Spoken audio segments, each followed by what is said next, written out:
Assalamualaikum warahmatullahi wabarakatuh. Halo, selamat pagi pemirsa setia RCTV. Menemani Anda yang akan melakukan aktivitas di pagi hari ini. Saya Afif Rifai hadir kembali di hadapan Anda di program acara Selamat Pagi Cirebon pemirsa. Nah pemirsa, narasumber yang saya hadirkan di pagi ini adalah dalam tanda petik pemirsa adalah narasumber dadakan ya. Dan narasumber di pagi ini adalah narasumber yang bisa dikatakan sering menjadi ban serep dikala narasumber yang sudah dijadwalkan ya sesuai dengan agenda kemarin di pagi hari ini pukul 7.00 mendadak membatalkan ya, padahal di pagi hari ini sesuai dengan jadwal tadinya akan membahas tentang persoalan buruh migran pemirsa, tapi tidak mengurangi Anda untuk menonton ataupun menyaksikan Selamat Pagi Cirebon. Di pagi hari ini saya sudah hadirkan seorang penulis ya yang biasa menulis di berbagai koran ya, di berbagai media massa, terutama di koran Radar Cirebon, menulis tentang esai-esai politik dan juga sudah menulis ya kurang lebih hampir 10 buku pemirsa berkaitan juga dengan politik, pendidikan Islam dan seterusnya.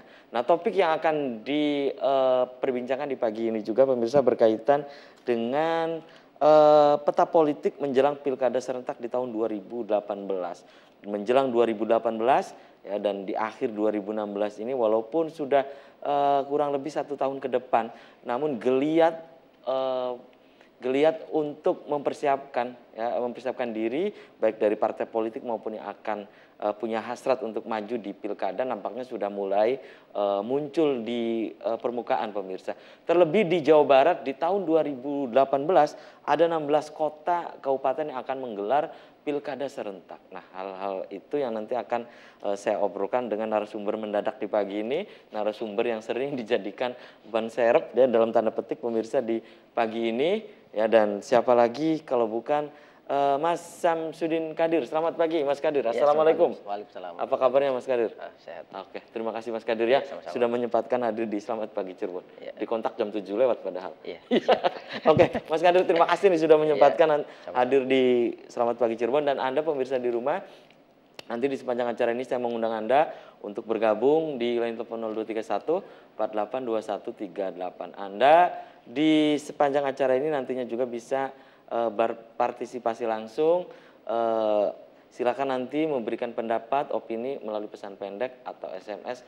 Topik yang akan diobrolkan di pagi ini, peta politik jelang pilkada serentak di tahun 2018. Silakan nanti Anda bisa menanyakan langsung ke narasumber yang saya hadirkan di pagi ini. Anda di rumah jangan kemana-mana, kami akan segera kembali sesaat lagi.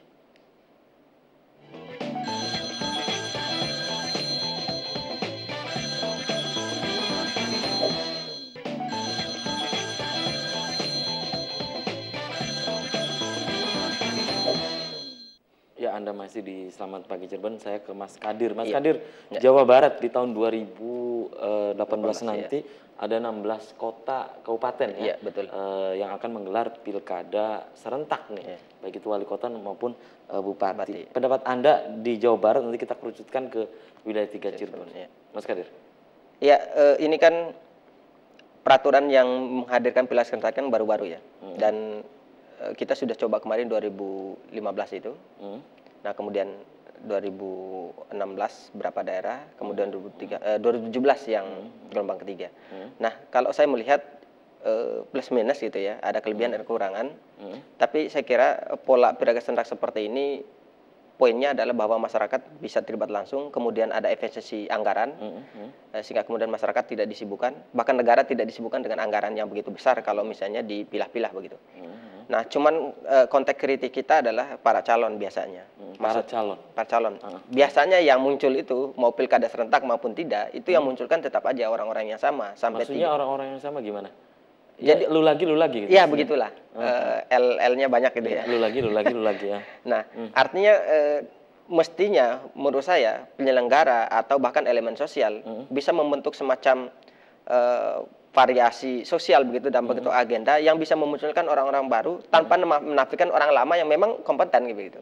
Tapi ketika kemudian hanya memfokuskan pilkada serentak ini hanya menjadi ajang kontestasi bagi generasi lama yang sudah menjadi pemain berapa periode, bahkan sudah berulang-ulang walaupun gagal maupun jadi juga. Ini sepertinya seakan-akan kita memperlihat suatu pertontonan yang menunjukkan bahwa permainan ini hanya menjadi milik satu kelompok, bukan milik semua kelompok. Padahal demokrasi adalah hak asasi semua orang untuk bermain di situ, dan setiap kita pun boleh berhak bermain. Artinya kalau misalnya tidak ada sarana yang memungkinkan orang lain untuk bisa ikut terlibat dalam momentum ini, saya kira pilkada serentak kemudian menjadi berubah, tertransformasi ke yang lebih negatif begitu. Dari pilkada serentak untuk memilih para pemimpin, kemudian menjadi memilih para pemimpin lama yang sebetulnya bisa jadi. Maaf saya potong. Ya. Anda punya harapan besar di Jawa Barat dengan 16 kota kabupaten ini gitu. Ya tentu saja tanpa termasuk di wilayah 3 Cirebon. 3 Cirebon gitu. Saya optimis dalam pengertian karena waktunya kan masih setahun lebih ini. Kalau nggak salah Juni ya 2018. Saya kira waktu setahun lebih ini itu bisa dimanfaatkan oleh semua elemen di wilayah 3 ini untuk memunculkan tokoh atau bahkan mempercepat pengkondisian sang tokoh untuk dimunculkan di ruang publik. Partai politik menurut saya mestinya dari sekarang harus menggadang-gadang orang-orang yang dimungkinkan kelak akan dipilih menjadi pemimpin di wilayah 3 ini misalnya. Maksud Anda partai politik harus misalnya sudah menyiapkan kadernya siapa nih akan dimunculkan nanti? Iya, harus dimunculkan dari sekarang gitu. Apakah kemudian nanti terpilih atau kemudian ada negosiasi dengan partai politik yang lain, saya kira itu masalah belakangan. Yang penting masyarakat disuguhkan orang-orang baik, orang-orang yang potensial, sehingga kemudian kita punya daftar orang-orang yang patut referensi sehingga kita kemudian tidak memilih kucing dalam karung, tapi memilih pemimpin yang terbuka lebar, apalagi sekarang kan zamannya terbuka, media massa bisa memunculkan orang-orang semacam itu. Jadi partai politik tidak boleh tidur gitu. Tidak sekedar muncul ketika momentum pilkada serentak dan seterusnya. Kemudian elemen sosial juga bisa memunculkan tokoh-tokoh yang mungkin rekam jejaknya memungkinkan. Elemen sosial maksud Anda di sini? Ya misalnya kan saya media massa, kalangan kampus, peneliti dan segala macam kan bisa memunculkan. Jadi tidak melulu maksud Anda yang nanti di Pesta Demokrasi 18 ini melulu dari partai politik maksud Anda? Ya kalau misalnya dari partai politik itu saja, saya kira kita juga bosan juga gitu. Mestinya kan pilkada serentak menurut saya ini adalah agenda yang menggembirakan kita semua, pesta yang membuat kita senang gitu loh. Satu sisi menurut Anda mungkin ketika ada pilkada serentak ada semacam proses regenerasi di internal partai juga berjalan, begitu ya. Iya. Jadi kan pemilu ini bukan sekedar memilih pemimpin, tapi juga partai politik dipaksa dalam tanda kutip untuk melahirkan orang-orang baru yang lebih refresh. Jadi biar publik juga bisa menilai bahwa partai politik memang berjalan gitu, tidak mati di tempat begitu. Ketika kemudian partai politik gagal memunculkan tokoh baru, hanya itu saja, saya kira bukan sekedar gagal, tapi ini bisa memboskan masyarakat. Saya kira angka golput akan semakin menjadi pemenang kalau begitu. Kalau begitu berarti demokrasi itu sangat tidak punya harga begitu. Kita dulu Mas Kadir. Anda pemirsa di rumah yang ingin bergabung di Selamat Pagi Cirebon bisa Anda sampaikan ke nomor yang tertera di layar kaca Anda pemirsa di 0231 482138. Anda juga bisa untuk memberikan pendapat Anda, opini Anda melalui pesan pendek atau SMS topik yang sedang diobrolkan di pagi ini di Selamat Pagi Cirebon, peta politik atau konstelasi politik jelang pilkada serentak di tahun 2018.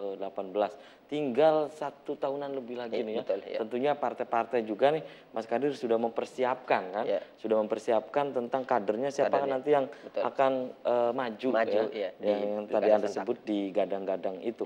Nah kalau di wilayah 3 sendiri menurut Anda, di wilayah Ciayu Manjakuning, apakah masih biasa-biasa saja atau memang sudah mulai ada letupan-letupan untuk menuju ke yang tadi itu ya di pilkada 2018 itu Mas Kadir? Iya. Kalau di wilayah Manjakuning kan yang termasuk kalau nggak salah Kuningan, Cirebon dan Kota begitu. Kalau Indramayu, Majalengka. Iya, Majalengka gitu. Jadi Indramayu yang agak belakangan lagi nanti. Nah, kalau menurut saya memang 1-2 adalah yang muncul gitu. Cuman tidak begitu masif. Bahkan justru 1-2 bisa Anda sebutkan. Contoh di Kabupaten Cirebon kan, ada beberapa tokoh yang sering dimunculkan bahkan saling memberikan pantun politik begitu, saling menghantam dan Bisa segala Anda macam. sebutkan siapa gitu tokoh di Kabupaten Cirebon? Yang muncul misalnya ya harus kita sebut misalnya Gotas muncul, Lutfi muncul, kemudian Mustafa muncul, Pak Sunjaya muncul dan segala macam dan semuanya pengen gitu. Ya saya kira untuk dalam konteks politik yang rendah begitu saya kira itu nggak apa-apa. Cuman kita lihat emang tidak ada yang baru. Maksudnya tidak ada Wajah baru, maksudnya ada wajah baru gitu ya. Yang membuat kita bergairah ketika menyebut nama itu kita menambah gairah, bukan segera bergairah untuk menyoblos, tapi juga bergairah bahwa memang pembangunan Kabupaten Cirebon ke depan atau Kota Cirebon dalam konteks kota misalnya itu bisa lebih masif. Kalau kemudian orang-orang itu saja tanpa menafikan prestasi tentu saja begitu. Tapi kita jadi jadi meragukan gitu peran partai politik, kemudian peran pemerintahan dalam membuat dinamisasi politik di tingkat wilayah 3 ini begitu. Kan politik bukan sekedar partai politik itu, tapi juga peran pemerintah sebagai Kesbang misalnya, bagaimana mengelola dinamika politik ini, termasuk dalam konteks regenerasi ruang publik, tokoh di ruang publik. Oke, kalau di Kota Cirebon sendiri, Anda melihat seperti apa? Apa sudah Anda mulai tarik-menarik politik kepentingan, atau menurut Anda seperti apa gitu? Ya tentu saja kalau di belakang layar tentu sudah ada. Cuman yang publik kan ingin melihat mainnya di depan aja gitu, terbuka saja. Misalnya pemunculan tokoh. Partai politik silakan saja dari sekarang. Anda di Kota Cirebon sudah ada misalnya tokoh yang yang berhasrat juga yang ingin maju di dalam kontestasi Pilwalkot nanti di 2018 gitu. Sebetulnya kan di media massa sempat disebut, kemudian di beberapa media sosial bisa kita baca. Kalau wali kota yang sekarang kan memang punya hasrat yang lama, obsesinya ini ya. Pak Ajis ini. Kemudian Oki segala macam dan seterusnya. Nah, kemudian kalau kita lihat dalam tokoh-tokoh yang tidak parpol, kita melihat ada juga pengusaha misalnya yang beberapa Bamunas. Kemudian Deddy Muharram sempat disebut juga oleh beberapa. Jadi saya kira tidak mengapa gitu. Silakan saja muncul agar publik bisa tahu, punya referensi, punya database, sehingga kemudian sejak dari sekarang publik juga bisa membaca rekam jejaknya, bisa menelisik siapa dia, apa visi misinya, dia mau apa, dan bagaimana kompetensi kepimpinannya begitu. Itu harus dikorek dari sekarang. Dan dari yang tadi Anda sebutkan di wilayah Ciayu Majakuning jelang pilkada di 2018 ini, Mas Kadir, pendapat Anda yang punya konstelasi politik yang begitu cepat dari wilayah Kabupaten Cirebon, Kota Cirebon, Majalengka dan Kuningan, pendapat Anda daerah mana nih menurut Anda? Kalau saya lihat yang paling masif sekarang itu bahkan sejak 6 bulan yang lalu ya, itu adalah Kabupaten Majalengka. Sampai 6 atau 7 calon yang muncul dan itu banyak yang terlibat dari berbagai latar belakang, bukan secara politis, tapi juga budayawan, bahkan artis begitu. Dan bukan saja laki-laki tapi juga perempuan. Saya melihat ini salah satu model politik yang dinamis dan ini penting bagi publik, ini bagus gitu. Menurut Anda kenapa Majalengka, menurut analisa Anda, analisa politik maksud saya, kenapa Majalengka lebih duluan hingar-bingarnya di pilkada serentak 2018 gitu? Ya kalau saya melihat di Majalengka sebetulnya banyak tokoh yang bermain di Jabar dan main di tingkat nasional, sehingga kemudian suhu politik yang agak panas itu dibawa dalam lingkup yang lebih kecil. Jadi katakanlah, jadi menurut Anda ada efek dari situ? Ya saya kira ada efek. Apalagi kan Majalengka ini bandara begitu. Saya kira antara dimensi ekonomi dan dimensi politik itu beriringan. Banyak yang pengen ikut menjadi penguasa di Majalengka yang begitu wah ke depan begitu. Kalau di Cirebon juga mungkin ada efek itu gitu. Tapi di Majalengka sebagai rumah bandara itu, saya kira orang pengen terlibat. Banyak hal yang bisa dimainkan di situ karena itu dimensi politik tidak mungkin tidak ikut bermain juga karena dia pemegang kebijakan. Sehingga kemudian dari berbagai latar banyak orang, ada politisi, ada pendidik, ada pengamat, ada akademisi, ada dan segala macam ikut bermain. Ada artis juga beberapa hari terakhir. Dan saya kira itu bagus ya. Mestinya di Kota Cirebon menurut saya itu yang perlu kita hadirkan. Kota Kabupaten Cirebon, kemudian Kuningan juga harusnya hingar-bingar seperti itu. Agar masyarakat ini bisa memilah dan memilih ya. Bisa. Ini misalnya akan muncul bagaimana track record dia, rekam jejak dia. Kemudian juga dari sisi personality juga seperti apa. Maksud Anda seperti itu? Iya betul. Lebih dari itu lagi bahkan biar kita kualitas juga mungkin kualitas demokrasi kita bisa lebih masif. Kemudian yang poin yang tak kalah pentingnya adalah biar kita menjadikan pilkada serentak ini sebagai ajang menggembirakan diri, ajang menemukan kebahagiaan. Politik jangan sampai selalu dipandang sebagai tempat kita bertarung, berkelahi, bercaci maki. Tapi untuk menemukan titik temu. Karena bangsa ini terlalu banyak masalahnya. Wilayah 3 ini terlalu banyak masalahnya. Sudahlah, tenaga kita difokuskan hal yang positif, bangun dinamika, bangun preferensi politik gitu. Mas Kadir, apa yang tadi Anda sampaikan di Majalengka, kemudian juga di Kabupaten Kabupaten Cirebon, Kota Cirebon, Ya.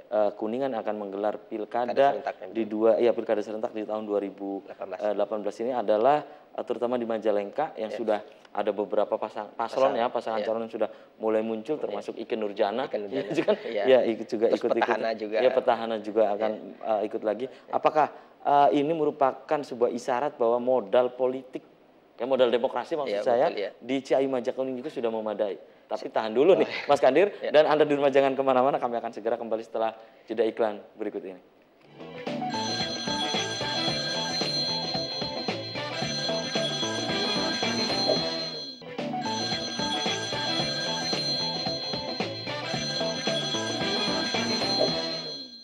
Selamat pagi Cirebon, masih di hadapan Anda pemirsa. Sebelum saya lanjutkan, saya bacakan dulu headline Koran Radar Cirebon di edisi hari ini 1 November di awal bulan nih pemirsa.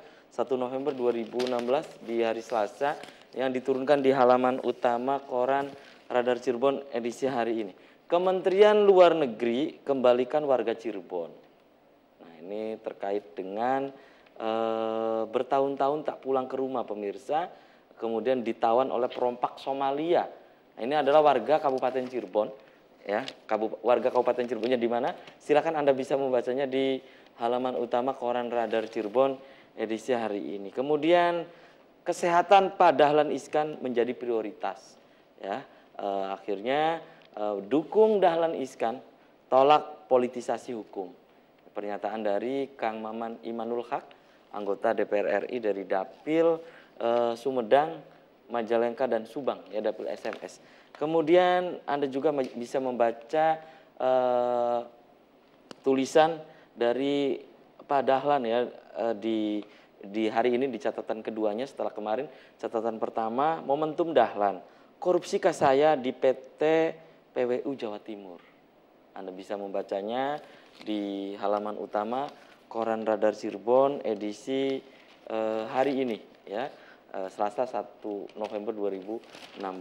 Itu dari headline halaman utama Koran Radar Cirebon edisi hari ini. Kemudian dari halaman Metropolis dari Kota Cirebon, pemirsa, ya, ada kereta anjlok sampai delay 5 jam. Kemudian demi percepatan proyek DAK boleh disubkontraktor pemirsa. Kemudian Sekdagram, tahu namanya dicatut. Nah, PKL bantah ada jual beli lapak. Silakan Anda bisa membacanya di halaman Metropolis. Ya, kemudian dari halaman Kabupaten Cirebon. Ya, dari halaman Kabupaten Cirebonnya nih pemirsa, Bupati waspada pengadaan tanah ITB, Oga terseret masalah minta tim konsultasi ke penegak hukum. Nah, itu dari halaman Kabupaten Cirebon. Ribuan hektar lahan masih kritis. Lahan apa nih pemirsa? Silahkan juga Anda bisa membacanya di halaman Kabupaten Cirebon. Dan tentunya di Koran Radar Cirebon di hari ini juga banyak lagi berita-berita yang tersaji, baik di halaman ekonomi, bisnis, halaman olahraga, insiden 24 jam, dan seterusnya. Dan berikut headline dari Koran Rakyat Cirebon, koran politik terbesar di wilayah Ciayu Majakuning. Ya, ini pernyataan dari Kang Maman Imanul Haq. Stop politisasi hukum. Santri Al-Mizan gelar doa bersama. Nah, ini pemirsa, HMI segera aksi solidaritas untuk Pak Dahlan Iskan. Nah, kemudian polisi didesak adili penista agama. Kemudian kawal fatwa MUI, Ababil segera unjuk rasa ke Mapolres Cirebon Kota dan DPRD. Kapan nih pemirsa unjuk rasanya? Apakah 4 November atau kapan? Silakan Anda bisa membacanya di Koran Rakyat Cirebon edisi hari ini. Pengisian wakil wali kota tak bisa di stop. Pemirsa. Ya, diatur Undang-Undang Nomor 10 Tahun 2016 dan instruksi gubernur, kursi E2 harus segera diisi. Nah, harus segera diisi nih Mas Kadir, ya, kursi wakil wali kota. Silakan Anda bisa membacanya di Koran Rakyat Cirebon edisi hari ini. Nah, berikutnya dari halaman Pro Cirebonnya nih, ya, dari Kota Cirebon. Investor Pasar Kanoman tak serius. Mengapa tak serius? Silakan Anda juga bisa membacanya di halaman Pro Cirebon edisi hari ini. Dan pemirsa, di segmen ini saya masih membuka Anda untuk silakan bergabung, berinteraktif di 0231 482138, atau Anda bisa untuk memberikan opini Anda, pendapat Anda melalui pesan pendek atau SMS. Mas Kadir, sudah ada 2 SMS yang masuk di pagi hari ini. Selamat pagi Cirebon. Pagi. Pilkada serentak yang akan digelar di Jawa Barat harusnya menjadi proses untuk menilai kinerja jika petahana atau incumbent maju lagi. Maksudnya mungkin ini proses reward punishment ya, Mas Kadir, seperti itu. Ya, ini dari pemirsa di Arjenangun. Ada lagi SMS yang masuk nih, Mas Kadir. Assalamualaikum, selamat pagi Cirebon. Nah, ingin menanyakan ke narasumber, apakah di pilkada serentak nanti dibolehkan ada calon dari jalur independen? Terima kasih. Nah, itu beberapa SMS yang masuk. Ada lagi nih barusan yang masuk, Mas Kadir. Assalamualaikum, selamat pagi Cirebon. Nah, untuk pilkada serentak ya di Jawa Barat itu ada berapa? Tadi padahal sudah dijawab ya Mas Kadir. Mungkin ini baru melihat ini selamat pagi Cirebon, baru nonton mungkin. Ada berapa di wilayah Jawa Barat? Kemudian apakah di tahun 2018 semua atau ada di 2019? Itu beberapa SMS yang masuk di pagi ini, Mas Kadir. Sebelum menjawab tadi SMS yang masuk, tadi kita terputus oleh jeda iklan tentang modal demokrasi. Ya, seperti kita lihat di Majalengka ada semacam ya hingar-bingarnya sudah ramai lah. Dan apakah ini menandakan ada social engagement dalam arti keterlibatan masyarakat langsung gitu. Jadi masyarakat itu tidak diam-diam saja gitu. Seperti itu, Mas Kadir. Ya, saya sendiri misalnya udah 4-5 kali ke Majalengka. Kita melihat secara dekat, secara sosiologis masyarakat sudah mengambil peran begitu ya. Enggak tahu apakah kemudian mereka bergerak ini karena ada yang mendorong atau segala macam, tapi entahlah itu kan namanya politik. Kita lihatnya yang kita lihat saja gitu, bahwa politik menjadi dinamis. Proses demokratisasi melibatkan masyarakat. Ini bukan sekedar mendidik masyarakat menjadi bagaimana berpolitik menurut saya, tapi juga ini menunjukkan bahwa politik dan proses demokratisasi memang harus menjadi bagian inherent dari kehidupan masyarakat begitu. Sehingga kemudian pemimpin yang dihasilkan kelak bukan sekedar orang yang kita titipkan amanah, tapi betul-betul orang yang bisa komunikasi secara psikologis dengan kita, sehingga kemudian ketika dia janggal dalam melaksanakan kepemimpinannya, kita bisa tegur secara baik begitu dan segala macam, tidak kita caci maki. Nah, kemudian hal penting Mas Hafiz yang saya bisa tangkap menunjukkan bahwa sekarang sudah saatnya masyarakat memang harus memahami pilkada itu atau menempatkan pilkada serentak begitu ya, bukan sekedar sebagai momentum 1-2 periode begitu, tapi betul-betul menjadi kebutuhan kehidupan kita, sebagaimana juga kebutuhan. Maksudnya 1 periode 2 periode maksudnya? Maksudnya hingar-bingarnya itu tidak sekedar pas satu momentum itu begitu. Momentum itu ya? Tapi dalam sampai kapanpun seperti pendidikan, budaya gitu, politik itu gitu. Jadi tidak hanya momentum tertentu baru bicara tentang politik, baru aktif dan segala macam. Itu di Majalengka, hingar-bingarnya sudah mulai ramai. Sudah mulai hangat begitu ya. Sudah mulai hangat. Nah, kalau di Kota Cirebon, Anda melihat apakah Pak Ajis juga akan punya hasrat lagi? Kemudian apakah Anda juga memprediksi apakah akan muncul lagi tokoh-tokoh yang boleh dibilang wajah-wajah baru di Kota Cirebon? Saya kira untuk Kota Cirebon ada beberapa partai politik yang juga sudah menyebut nama-nama lain selain tokoh-tokoh yang sudah lama kita kenal begitu. Dan Anda bisa menyebutkan? Ya, saya kira di PAN kan pas musyawarah kemarin menyebut Dhani Mardhani dan tokoh lain begitu. Nah, kemudian dari Hanura misalnya kemarin menyebut juga, kemudian dari Nasdem, WN segala macam, kemudian dari beberapa partai lain, apakah itu adalah wajah-wajah lama juga gitu, Mas Kadir? Ya betul, wajah lama, tapi maksud saya wajah lama yang tidak lebih dari 3 kali, ada juga yang sudah 3 kali muncul lagi begitu ya, bukan berarti menafikan kompetensi kepemimpinannya gitu ya. Cuman kita ingin agar demokratisasi di Kota Cirebon ini bukan sekedar menjadi milik orang-orang tertentu. Milik elit? Iya, milik elit, tapi juga menjadi milik masyarakat, milik generasi muda, milik elemen yang ya saya kira punya kompeten juga untuk mengelola kota ini begitu. Sehingga kemudian lagi-lagi saya bilang di awal tadi, sehingga kemudian pilkada serentaknya jadi pesta semua kita, Pesta gitu. semua Pesta yang kita. menggembirakan kita Ini semua. sudah ada pemirsa yang coba interaktif. Halo. Halo, selamat pagi Cirebon. Selamat pagi Cirebon. Ya, dengan siapa di mana, Kang? Norman Suranenggala. Kang Nurman di Suranenggala. Mangga, Kang. Silakan apa yang Anda sampaikan. Kang Nurman di Suranenggala. Silakan, Kang. Menurut saya pilkada itu seharusnya adalah itu pesta rakyat. Seharusnya adalah pesta rakyat. Oke. Tetapi yang terjadi adalah masyarakat selalu dijadikan komoditas politik. Masyarakat. Ya.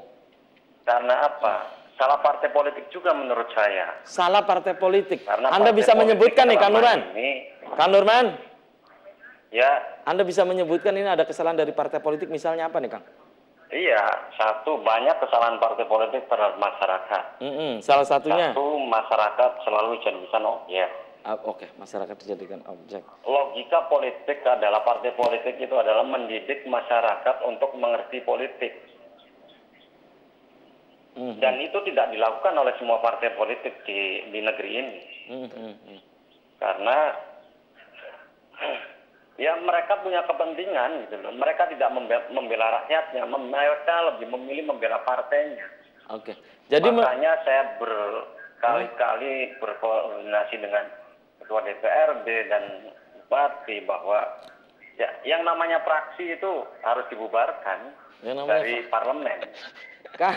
Kang Nurman, menurut Anda sejatinya ini partai politik harusnya difungsikan seperti apa gitu?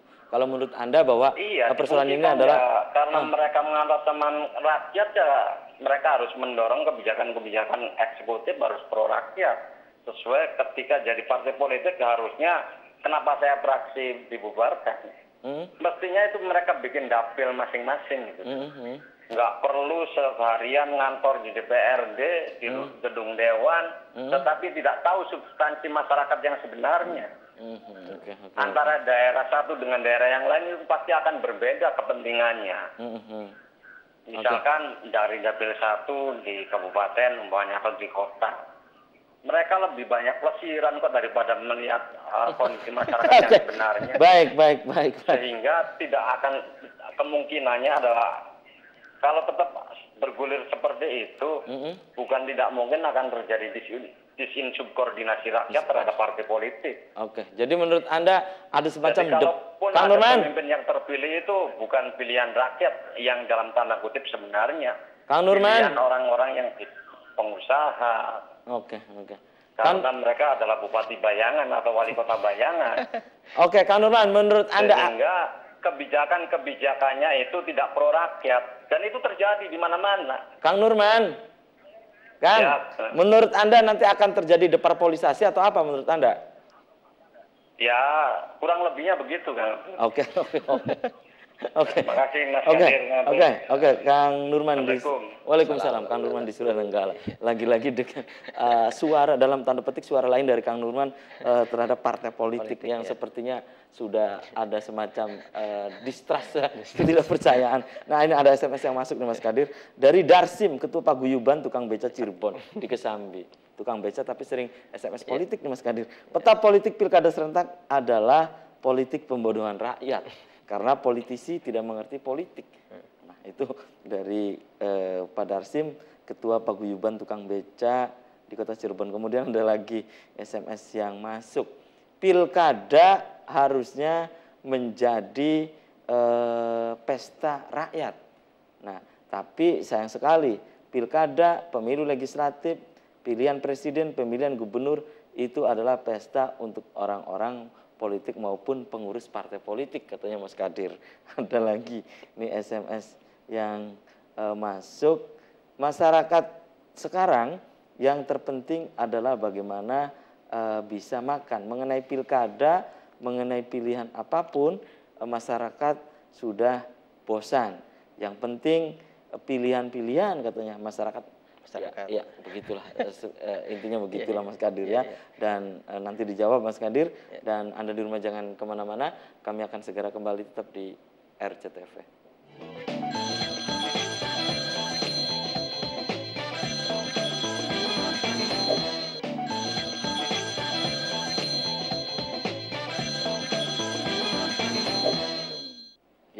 kasih Anda masih di Selamat Pagi Cirebon pemirsa, dan di segmen terakhir ini saya masih membuka Anda untuk berinteraktif maupun Anda untuk SMS ya. Topik yang sedang diobrolkan di pagi ini, peta politik jelang Pilkada serentak di tahun 2018. Mas Kadir, sudah ada SMS lagi yang masuk nih. Selamat pagi Cirebon, Kang Kadir. Bagaimana caranya agar tidak ada lagi namanya politik uang? Bisa tidak ini dihapuskan dari pesta demokrasi di Indonesia? Nah, itu ada lagi SMS yang masuk dari Edi Siori, ning bedulan ki. Ya, sejatinya orang berpolitik itu jadi politisi, dan politisi itu lepas dari kepentingan diri dan golongan. Maka politisi itu adalah negarawan, dan negarawan itu berjiwa kerakyatan. Maka kalau berpolitik harus berpihak terhadap rakyat yang memberikan pencerdasan dan pendidikan politik langsung kepada rakyat. Nah, Mas Kadir, menurut Anda nih ya, ada beberapa SMS yang masuk di pagi ini berkaitan dengan mungkin masyarakat atau pemirsa masih punya asa ya, dalam hal ini harapan untuk perbaikan kualitas demokrasi ke depan. Betul. Jika melihat dari SMS-SMS yang masuk di pagi ini, termasuk Kang Nurman tadi interaktif dari Suranenggala itu. Silakan. Ya, betul Mas Afif.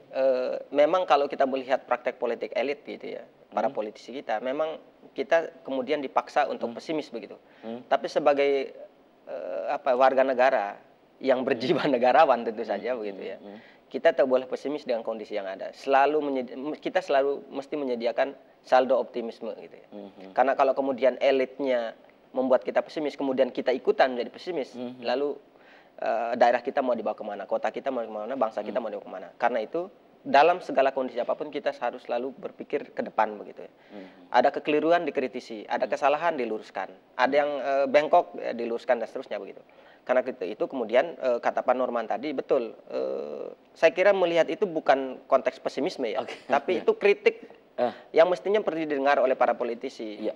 Dan Anda setuju apa yang disampaikan oleh Kang Nurman bahwa Kang Nurman menisbatkan kesalahannya itu pada partai politik dalam hal ini? Saya termasuk yang atau tidak semua menurut Anda? Ya memang tidak semua, tetapi kan dalam konstitusi kita, peraturan perundang-undangan menyerahkan proses kaderisasi, regenerasi, dan membangun dinamisasi politik itu di partai politik. Di partai politik. Nah, ketika kemudian partai maksudnya politik regenerasi untuk mempersiapkan pemimpin ke depan pemimpin itu kan fungsi partai politik kan begitu undang-undangnya gitu.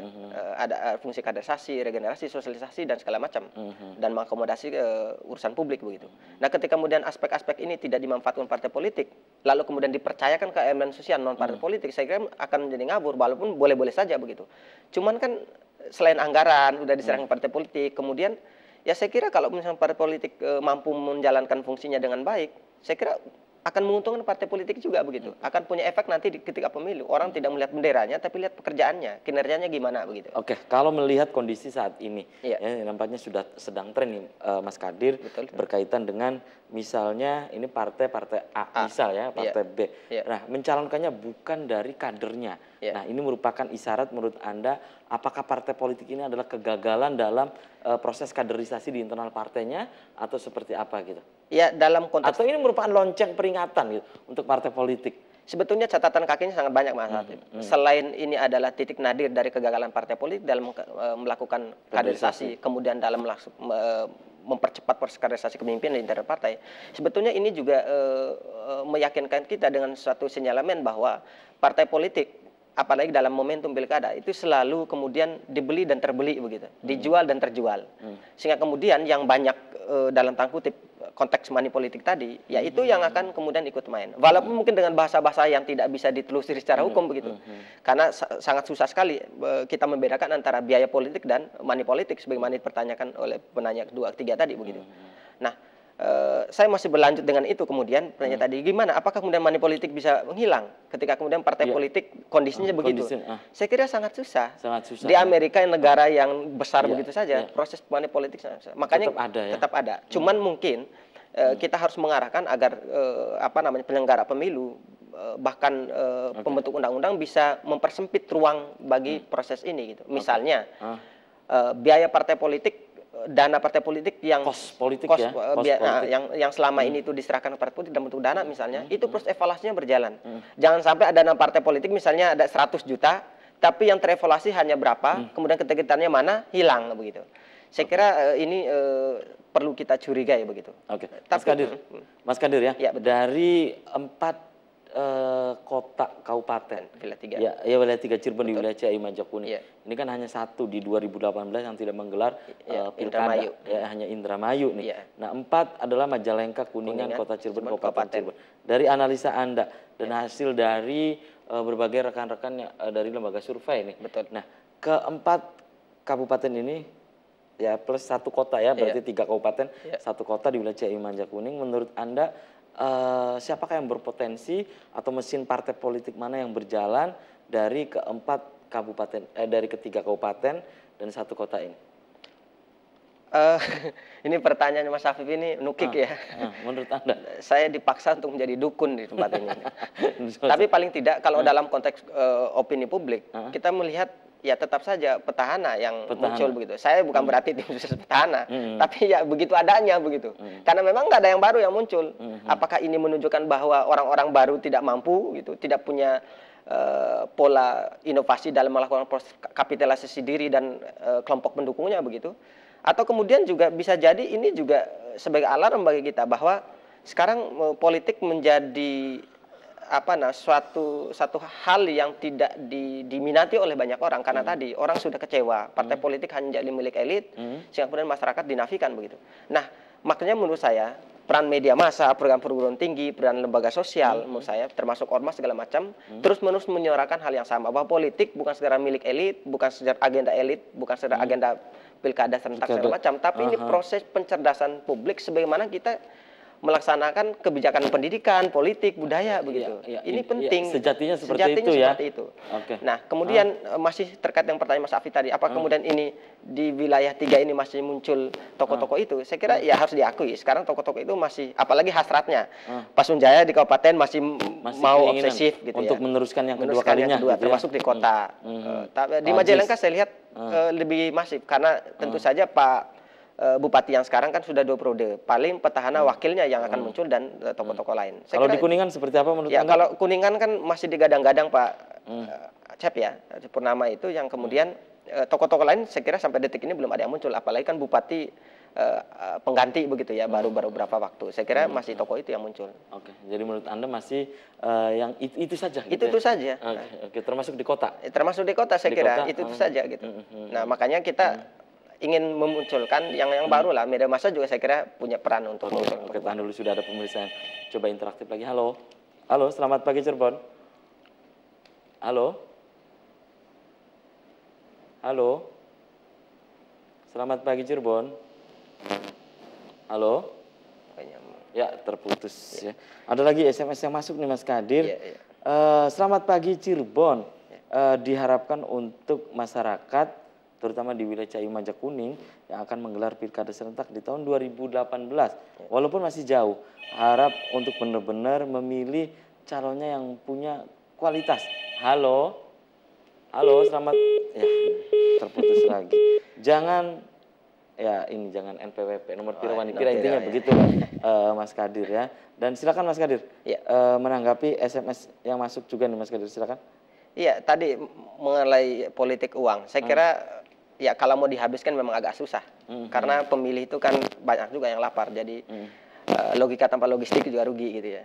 Cuman mungkin perlu ada mekanisme yang bisa mengurangi budaya semacam itu menurut saya. Dan tadi Anda menyebutkan bahwa petahana dalam hal ini incumbent punya peluang besar gitu kan untuk kembali merengkuh berkuasa atau keterpilihannya begitu tinggi. Nah, bisakah menurut Anda bahwa ketika incumbent maju lagi, petahana maju lagi, terkadang juga bisa terjungkal dalam arti bisa untuk tidak dipilih lagi, maksudnya seperti bisa. Kalau misalnya dia gagal, apakah ada variabel-variabel lain? Banyak variabelnya, misalnya dalam konteks kebijakan, ketika kemudian dia mengeluarkan kebijakannya justru menistakan masyarakat, yang justru merusak, membuat onar, melawan arus utama dan segala macam. Saya kira itu sangat merugikan. Saya kira jangan jauh-jauh misalnya dalam konteks wilayah Jakarta, itu kan runyam.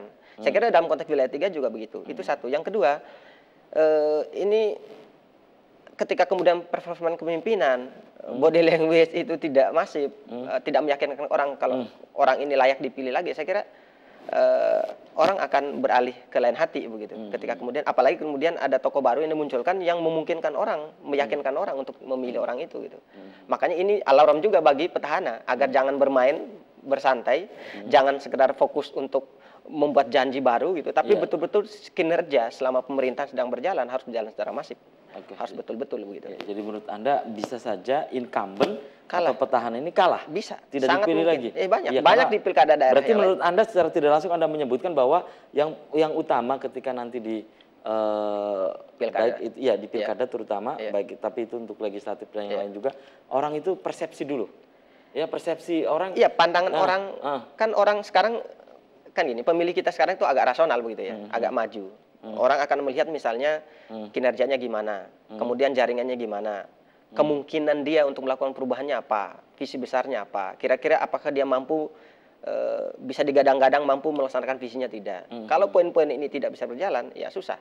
Kemudian yang paling penting lagi citra. Walaupun konteks citra itu politik rendahan dalam konteks teori politik, tapi saya kira dalam konteks masyarakat yang maju seperti ini, ketika tidak ada pemberitaan itu susah. Orang baik yang tidak diberitakan sebagai orang yang baik itu akan dianggap buruk, bahkan tidak dikenal. Tapi orang jahat yang diberitakan baik itu akan menjadi hebat dan baik, bahkan dipilih ketika kemudian pemberitaannya bagus gitu. Nah, sekarang tergantung, ya ini juga sebagai catatan bagi teman-teman di mana masa misalnya, termasuk radar saya kira, untuk kira-kira memunculkan para tokoh ini dinamis saja gitu semua, biar kita sebagai masyarakat awam begini gitu bisa mengenal lebih jauh tokoh kita yang memang kira-kira memungkinkan untuk dipilih kelak gitu. Sehingga kemudian lagi-lagi saya bilang di awal tadi, ini pilkada serentak bukan sekedar acara pesta bagi para elit, apalagi tapi pesta bagi apalagi ritual. Apalagi ritual tidak gitu. Tapi betul-betul pesta rakyat, betul kata itu tadi, sebagai pesta yang bisa kita nikmati, menggembirakan, membuat kita bahagia, komunikatif dengan orang yang berbeda, bisa berbeda pendapat dan itu bahagia kita. Oke, pertanyaan berikutnya nih Mas Kadir. Kenapa di kota, kemudian juga di Kabupaten Cirebon, di kota dan Kabupaten Cirebon, kalau di Majalengka itu kan hingar-bingarnya udah begitu rame gitu ya. Termasuk juga di Kuningan, letupan-letupan sudah mulai ya, hingar-bingarnya sudah mulai karena memang kita lihat juga di koran radar Cirebon, koran rakyat Cirebon itu sudah mulai rame gitu kan, tentang menyambut Pilkada Serentak 2018. Di kota Kabupaten Cirebon, kenapa masih biasa-biasa saja gitu menurut Anda? Iya, selain betul kata Pak Norman tadi ya, ini juga sebagai koreksi dari partai politik. Mestinya partai politik tidak membuat dinamisasi itu ketika menjelang pilkada serentak, tapi dibuat sejak awal. Ini keuntungannya apa? Tiada biaya politiknya. Sederhana saja, misalnya di media massa, kalau diundang ya hadir saja begitu ya. Kalau di Selamat Pagi Cirebon. Cirebon misalnya, ini kan gratis ya.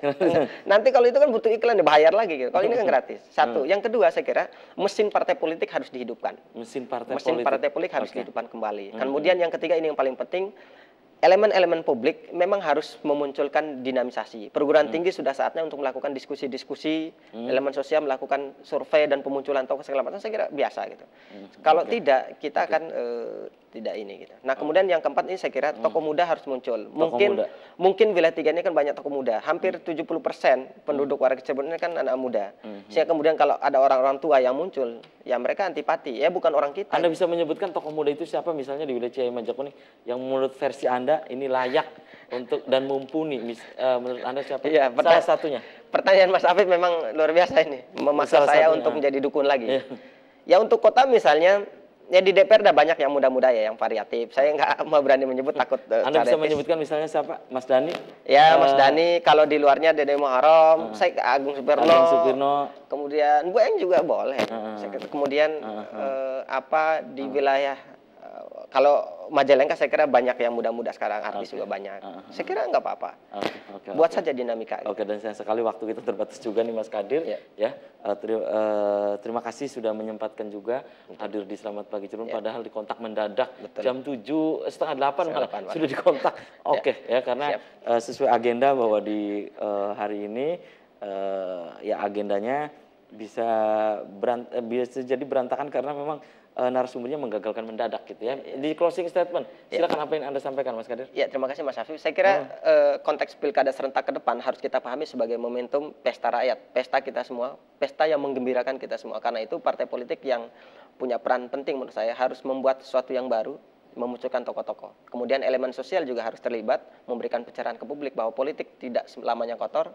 Ini juga bisa menjadi ajang kita untuk melakukan partisipasi yang masif, kemudian berkontestasi secara positif, berdinamika, berbeda pendapat dan segala macam. Inilah momentum untuk membutuhkan diri kita sebagai negarawan sejati begitu. Apapun peran kita. Gitu. Oke, Mas Kadir, ditunggu tulisannya dan juga bukunya lagi nih Mas Kadir. Ya, dan pemirsa, mohon maaf tidak semua SMS yang masuk di pagi ini bisa saya bacakan semua. Banyak SMS yang masuk. Bagi Anda sudah memberikan interaktif, bergabung di Selamat Pagi Cirebon, saya juga aturkan terima kasih. Itulah Selamat Pagi Cirebon edisi hari ini, semoga bermanfaat. Terima kasih juga atas perhatian dan kebersamaan Anda. Akhirnya saya Afif Rifai dan kerabat kerja di pagi hari ini pamit undur diri. Selamat beraktivitas, sampai jumpa dan wassalamualaikum warahmatullahi wabarakatuh.